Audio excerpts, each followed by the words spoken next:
अस्सलाम वालेकुम ख़वातीन व हज़रात, क्या हाल है जी। उम्मीद करता हूँ मेरे तमाम दोस्त अल्लाह के फजल करम के साथ ठीक होंगे। अल्लाह पाक मेरे तमाम देखने वाले बहन भाइयों को हमेशा हंसता मुस्कुराता रखे। आमीन सुम आमीन या रब्बल आलमीन। अगर आपको मेरी वीडियो में कोई कमी नज़र आती है, कोई गलती नज़र आती है तो प्लीज़ आप मेरी इस्लाह किया करें और मुझे बता दिया करें कमेंट में। मैं इंशाल्लाह कोशिश करूँगा कि अपनी उस गलती को, अपनी उस कमी को, कोताही को बेहतर कर सकूँ, क्योंकि मुझे नहीं पता चलता मेरी गलतियों कोताहियों का, वो आप लोगों ने बताना होता है। आप मुझे बताएंगे, मुझे अच्छा लगेगा। आज की जो वीडियो है वो बहुत अहम है, बहुत ही ख़ास है। आज की वीडियो है जी सुहेल अहमद साहब और आफ्ताब इकबाल साहब के झगड़े की वीडियो है। तो इस वीडियो को जो है ना, वो एक पॉडकास्ट करने वाले ने इंटरव्यू लिया है नासिर चनोटी साहब का। नासिर चनोटी साहब से उन्होंने पूछा है आफ्ताब इकबाल बेहतर हैं या सुहेल अहमद साहब। तो नासिर साहब ने बताया है कि जी इन दोनों में से बेहतर कौन है, अच्छा कौन है। ठीक है, वीडियो हमारी लंबी हो जाएगी अगर हम गपशप करते रहेंगे। तो बगैर टाइम वेस्ट किए चलते हैं आज की मज़ेदार वीडियो पर, और उनकी वीडियो पे जाके हम देखते हैं कि बेहतर कौन है और झगड़े की असल वजह क्या है और इसका आगे जाके क्या कुछ होने वाला है। चलते हैं आज की मज़ेदार। सुहेल ने कभी जिंदगी च वो जी गल कीती नहीं।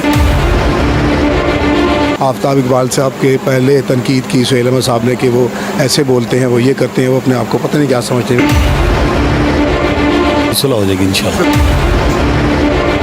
वो आप भी दोवें आपस में दोस्त ने इस बुनियाद ते फिल्म बनाते हैं कि या ईद ते लावांगे, छोटी ते लावांगे या वड्डी ते लावांगे ते अपनी फिल्म प्रोड्यूस करांगे इंशाल्लाह पाकिस्तान। तो लहंदा पंजाब ते चढ़दा पंजाब की फ़र्क है? लहंदा पंजाब होवे चढ़दा पंजाब इको माँ बोली है।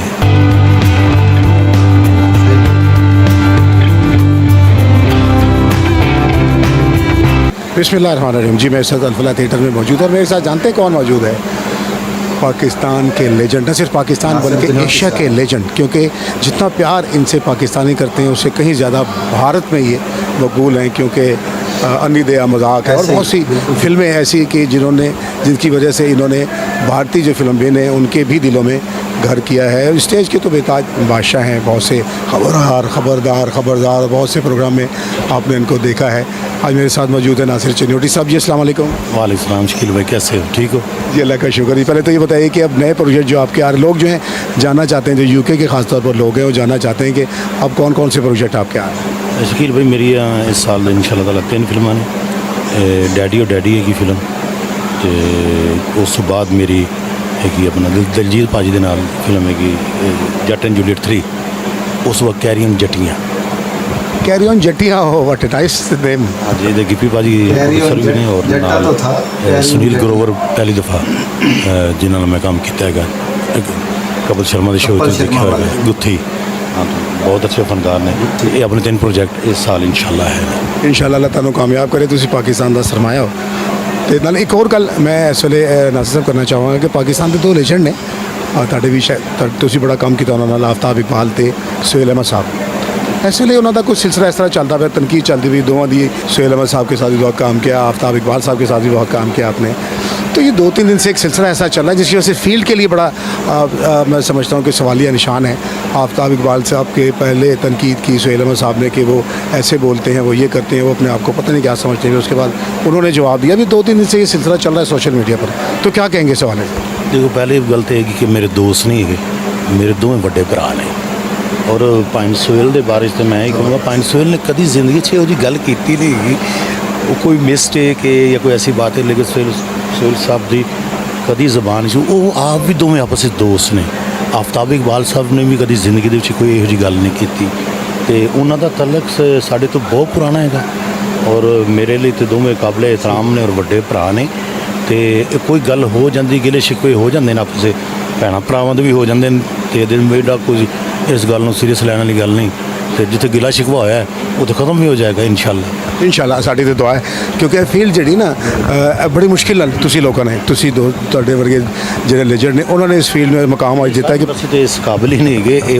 वो जिन्हों का ना पंज सुहेल ने, वो आफ्ताब साहब ने, साढ़े बड़े ने, वो इस मकाम के हकदार ने। ਅਸੀਂ ਤੇ ਬਹੁਤ ਜੂਨੀਅਰ ਹਾਂ, ਸਾਡਾ ਤੇ ਇਹਦਾ ਤੁਹਾਡਾ ਕਹਿਣਾ ਵੀ ਨਹੀਂ ਬਣਦਾ, ਲੇਕਿਨ ਇਹ ਹੈਗਾ ਕਿ ਇੰਸ਼ਾਅੱਲਾ ਤਾਲਾ ਅੱਛਾ ਕੋਈ ਗੱਲ ਨਹੀਂ, ਭਰਾਵਾਂ ਦੀ ਸੁਲਾਹ ਹੋ ਜਾਏਗੀ ਇੰਸ਼ਾਅੱਲਾ। ਸੁਲਾਹ ਹੋ ਜਾਏਗੀ ਜੀ, ਅੱਲਾ ਕਰੇ ਕਿ ਸੁਲਾਹ ਹੋ ਜਾਏ। ਅੱਛਾ ਇਹ ਦੱਸੋ ਕਿ ਹੀਰੋਇਨਾਂ ਕਿਹੜੀ ਹੁਣ ਤੁਹਾਡੇ ਨਾਲ ਆ ਰਹੀਆਂ ਨੇ? ਮੈਂ ਜਿਹੜੀ ਫਿਲਮਾਂ ਕਰਕੇ ਆਇਆ ਹੈਗਾ ਉਹਦੇ 'ਚ ਇੱਕ ਪਾਇਲ ਰਾਜਪੂਤ ਹੈਗੀ, ਇਹ ਤਾਮਿਲ ਫਿਲਮਾਂ ਦੀ ਹੀਰੋ ਬਣੇਗੀ। ਉਹ ਜਿਹੜਾ ਅਸੀਂ ਕੀਤੀ ਹੈਗੀ ਡੈਡੀ ਓ ਡੈਡੀ ਫਿਲਮ, ਤੇ ਉਸ ਤੋਂ ਬਾਅਦ ਜਿਹੜੀ ਦੂਸਰੀ ਫਿਲਮ ਨੀਰੂ ਬਾਜਵਾ ਜੀ ਨਾਲ ਪਹਿਲੀ ਦਫਾ ਕੰਮ ਕੀਤਾ ਮੈਂ ਜੱਟ ਐਂਡ ਜੂਲੀਅਟ 3 'ਚ, ਤੇ ਦਲਜੀਤ ਭਾਈ ਨਾਲ ਪਹਿਲੀ ਵਾਰੀ ਕੰਮ ਕੀਤਾ ਹੈਗਾ। ਤੇ ਜਿਹੜੀ ਸਾਡੀ ਤੀਸਰੀ ਕੈਰੀਅਨ ਜੱਟੀ, ਤੇ ਉਹ ਸਰਗੁਣ ਮਹਿਤਾ ਜੀ ਨਾਲ ਫਸਟ ਟਾਈਮ ਕੰਮ ਕੀਤਾ, ਔਰ ਬਹੁਤ ਹੀ ਕਿਆ ਬਾਤ ਹੈ, ਕਿਆ ਲੋਕ ਨੇ, ਬਹੁਤ ਪਿਆਰ ਕਰਨ ਵਾਲੇ ਲੋਕ ਨੇ। ਅੱਛਾ ਨਾਸਿਰ ਭਾਈ, ਤੁਹਾਨੂੰ ਇੰਨਾ ਪਿਆਰ ਉੱਥੇ ਮਿਲਿਆ, 3 ਦਿਨ ਫਿਲਮਾਂ ਵਿੱਚ ਤੁਸੀਂ ਕਰ ਰਹੇ ਹੋ, ਕੰਟੀਨਿਊ ਸਾਡੇ ਚੱਲ ਰਿਹਾ ਹੈ, ਲੇਕਿਨ ਤੁਹਾਡੀ ਇੱਕ ਚੀਜ਼ ਦੇਖੀ, ਤੁਸੀਂ ਆਪਣੀ ਮਿੱਟੀ ਨਾਲ ਬੜੇ ਜੁੜੇ ਹੋ, ਆਪਣੀ ਵਤਨ ਨਾਲ ਬਹੁਤ ਜ਼ਿਆਦਾ ਪਿਆਰ ਕਰਦੇ ਹੋ।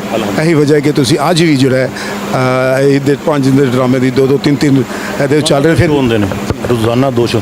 ਦੇਖੋ ਪਤਾ ਕੀ ਕਿ ਸਾਡੀ ਨੇ ਇੱਕ ਡਿਊਟੀ ਹੈਗੀ, ਹੁਣ ਈਦ ਵਜ਼ਾਇਰ ਸਾਰਿਆਂ ਲਈ ਇੱਕ ਬੜਾ ਅਹਿਮ ਤਿਉਹਾਰ ਹੈਗਾ, ਤੇ ਸਾਡੇ 2-2 ਸ਼ੋ ਹੁੰਦੇ ਨੇ, ਤੇ ਅਸੀਂ ਮਤਲਬ ਜਿਵੇਂ ਕਹਿੰਦੇ ਕਿ ਸਵੇਰੇ ਈਦ ਪੜ੍ਹ ਕੇ ਇਸੇ ਗੱਲ ਦੀ ਹੁੰਦੀ ਕਿ ਜਾ ਕੇ ਪਰਫਾਰਮ ਕਰਨਾ ਹੈਗਾ, ਤੇ ਸਿਰਫ ਆਪਣੀ ਆਵਾਮ ਲਈ, ਆਪਣੇ ਲੋਕਾਂ ਲਈ, ਕਿ ਇਹਨਾਂ ਦੇ ਚਿਹਰੇ ਤੇ ਮੁਸਕਰਾਹਟਾਂ ਆਉਣ, ਖੁਸ਼ ਰਹਿਣ, ਸਲਾਮਤ ਰਹਿਣ। ਅੱਛਾ ਇੰਡੀਅਨ ਫਿਲਮ ਇੰਡਸਟਰੀ ਤੁਸੀਂ ਇਹਨਾਂ ਨੇ ਬੂਸਟ ਵੀ ਲੈ ਲਿਆ, ਇਹਨਾਂ ਨੇ ਇੱਜ਼ਤ ਵੀ ਦੇ ਦਿੱਤੀ, ਸਭ ਕੁਝ ਹੈ।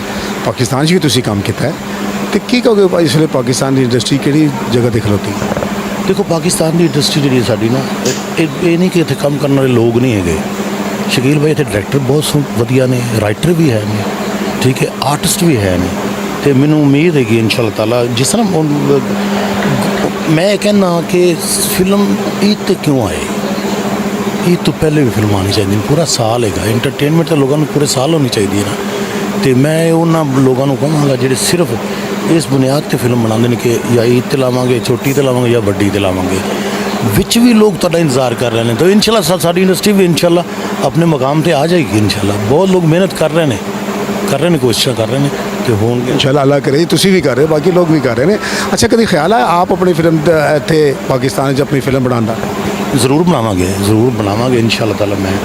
ਮੇਰਾ ਪਲਾਨ ਹੈਗਾ ਕਿ ਜਿਵੇਂ ਸਾਨੂੰ ਲੈ ਕੇ ਉਹ ਫਿਲਮ ਬਣਾਉਂਦੇ ਨੇ, ਇਨਸ਼ਾਅੱਲਾ ਬਹੁਤ ਜਲਦ ਮੈਂ ਉਹਨਾਂ ਨੂੰ ਆਪਣੇ, ਉਹ ਭਰਾ ਨੇ ਸਾਡੇ ਕਦੀ ਨਾ ਨਹੀਂ ਕੀਤੀ, ਨਾ ਅਸੀਂ ਕੀਤੀ, ਤੇ ਆਪਣੀ ਫਿਲਮ ਪ੍ਰੋਡਿਊਸ ਕਰਾਂਗੇ ਇਨਸ਼ਾਅੱਲਾ ਪਾਕਿਸਤਾਨ। ਇਹ ਬੜੀ ਵੱਡੀ ਖੁਸ਼ਖਬਰੀ ਇਸ ਵੇਲੇ ਮੈਂ ਸੁਣਾਈ ਆਪਣੇ ETV ਦੇ ਨਾਜ਼ਰੀਨ ਨੂੰ ਕਿ ਇੱਕ ਫਿਲਮ ਇਨਸ਼ਾਅੱਲਾ ਪ੍ਰੋਡਿਊਸ ਕਰਨਗੇ ਨਾਸਿਰ ਚਨੋਟੀ ਸਾਹਿਬ, ਜਿਹਦੇ 'ਚ ਜਿਸ ਤਰ੍ਹਾਂ ਉਹ ਇੱਥੇ ਕਾਸਟ ਕਰਦੇ ਨੇ ਪਾਕਿਸਤਾਨੀ ਕਾਸਟ ਨੂੰ, ਉਸ ਤਰ੍ਹਾਂ ਇੰਡੀਅਨ ਆਰਟਿਸਟਾਂ ਨੂੰ ਕਾਸਟ ਕਰਕੇ, ਤੇ ਇੱਕ ਭਾਈਚਾਰੇ ਦਾ, ਮੁਹੱਬਤ ਦਾ ਪੈਗਾਮ ਦੋਵੇਂ ਲੈਂਦਾ ਪੰਜਾਬ ਤੇ ਚੜ੍ਹਦਾ ਪੰਜਾਬ। ਕੀ ਫ਼ਰਕ ਹੈ? ਦੇਖੋ ਮੇਰੀ ਗੱਲ ਸੁਣੋ, ਆਪਣਾ ਫਰਕ ਹੈ ਹੀ ਕੋਈ, ਫਰਕ ਵਾਲਾ ਤਾਂ ਸਿਲਸਿਲਾ ਹੈ ਹੀ ਨਹੀਂ। ਲਹਿੰਦਾ ਪੰਜਾਬ ਹੋਵੇ, ਚੜ੍ਹਦਾ ਪੰਜਾਬ, ਇੱਕੋ ਮਾਂ ਬੋਲੀ ਹੈ, ਇੱਕੋ ਜਿਹੇ ਸਾਡੇ ਜਿਵੇਂ ਤਿਉਹਾਰ ਨੇ, ਇੱਕੋ ਜਿਹੀਆਂ ਚੀਜ਼ਾਂ ਨੇ। ਔਰ ਸਭ ਤੋਂ ਵੱਡੀ ਗੱਲ ਹੈਗੀ ਕਿ ਪੰਜਾਬੀ ਤੁਹਾਨੂੰ ਪਤਾ ਹੈ ਸੱਚਾ ਵੀ ਹੁੰਦਾ ਹੈ ਔਰ ਖਰਾ ਵੀ ਹੁੰਦਾ ਹੈ, ਤੇ ਇੱਕ ਦੂਸਰੇ ਨਾਲ ਪਿਆਰ ਇੰਨਾ ਹੈਗਾ, ਚਾਹਤ ਇੰਨੀ ਹੈਗੀ, ਕਿਉਂਕਿ ਇੱਕ ਘਰ ਦੇ 2 ਘਰ ਬਣੇ ਨੇ, ਤੇ ਉਹ ਵੀ ਇਸ ਚੀਜ਼ ਨੂੰ ਮਹਿਸੂਸ ਕਰਦੇ ਨੇ, ਤੇ ਅਸੀਂ ਵੀ ਕਰਦੇ ਹਾਂ, ਤੇ ਇਸ ਲਈ ਸਾਡੇ ਲਈ ਦੋਵੇਂ ਪੰਜਾਬ ਜਿਹੜੇ ਨੇ ਉਹ ਬੜੇ ਹੀ ਪਿਆਰੇ। ਜੀ ਬਹੁਤ ਸ਼ੁਕਰੀਆ, ਥੈਂਕ ਯੂ ਵੈਰੀ ਮਚ।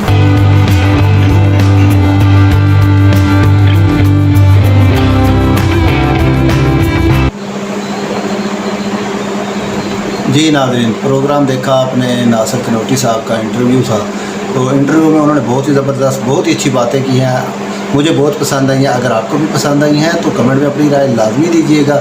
उन्होंने कहा है जी फ़िल्म इंडस्ट्री के बारे में बहुत अच्छी बात की है कि हम जब उनके यहाँ जाके वीडियो बनाते हैं, फ़िल्म बनाते हैं, तो वो कह रहे हैं कि हम भी इंशाल्लाह ज़रूर बनाएंगे। असल में हमें नाकाम करने वाले हमारे अपने ही लोग हैं, वो जेलसपन जिसको कहते हैं ना, जेलसी पंजाबी च कहते ना साड़, तो साढ़े अपने ही सानू खुश वेख के राज़ी कोई नहीं।